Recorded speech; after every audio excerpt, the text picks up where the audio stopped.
पूरी दुनिया को जब अंग्रेज हमारे देश को छोड़ के गए, अंग्रेजों ने जाते जाते कहा था कि ये तो हम थे जो 100-125 साल तक भारत के ऊपर हमने राज करके भारत को एक साथ रखा।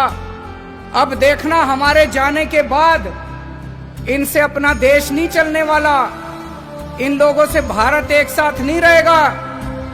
ऐसे अंग्रेजों को भी लग रहा था, पूरी दुनिया को लग रहा था। दोस्तों, आज 70 साल हो गए, भारत एक साथ भी है और खूब तेजी से तरक्की भी कर रहा है, और उसका केवल एक कारण है, हमारे देश का ये संविधान।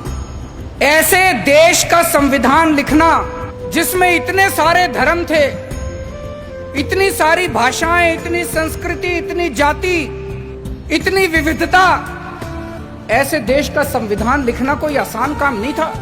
बाबा साहब अंबेडकर ने पूरी दुनिया के संविधान पढ़े, सारे देशों के संविधान पढ़े, जहां से जो जो अच्छा मिला वो सारा उन्होंने इस संविधान के अंदर डाला, और इतना शानदार संविधान बाबा साहब अंबेडकर ने हम लोगों को दिया।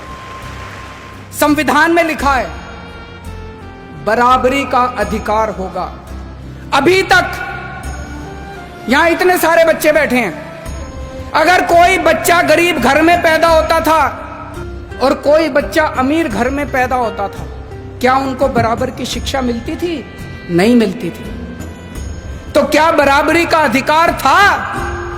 नहीं था।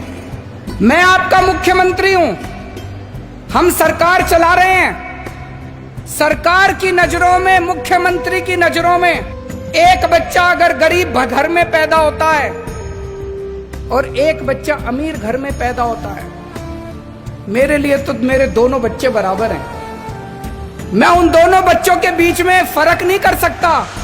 तो इसीलिए जब हमारी सरकार बनी, हमने अपने सामने सबसे पहला लक्ष्य रखा कि इस गरीब के बच्चे को भी अच्छी शिक्षा दिला के रहेंगे हम लोग। दिल्ली में जो भी बच्चा दिल्ली में पैदा होगा, चाहे वो गरीब का बच्चा हो, चाहे अमीर का बच्चा हो, सबको अच्छी शिक्षा मिलेगी, सबको एक जैसी शिक्षा मिलेगी। दोस्तों, आज 5 साल के अंदर हमने वो करके दिखाया।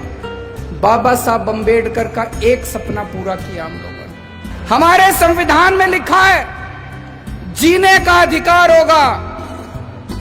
पहले गरीब आदमी के घर अगर कोई बीमार होता था, वो सरकारी अस्पताल में जाता था, सरकारी अस्पताल में इलाज का बुरा हाल था।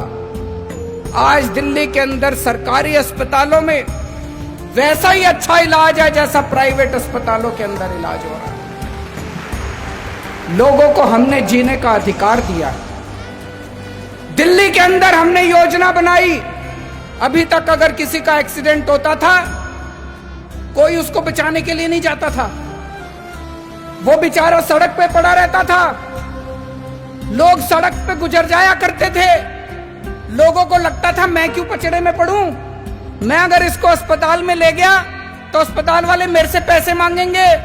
अब हमने कहा है कि पैसे की चिंता मत करो, अगर कोई किसी का एक्सीडेंट हो जाए, जो भी उसको देखता है तुरंत उसको नियरेस्ट अस्पताल में पहुंचाओ। कितना भी महंगा अस्पताल होगा, सारे पैसे दिल्ली सरकार देगी। संविधान में लिखा है गरीबी दूर करेंगे।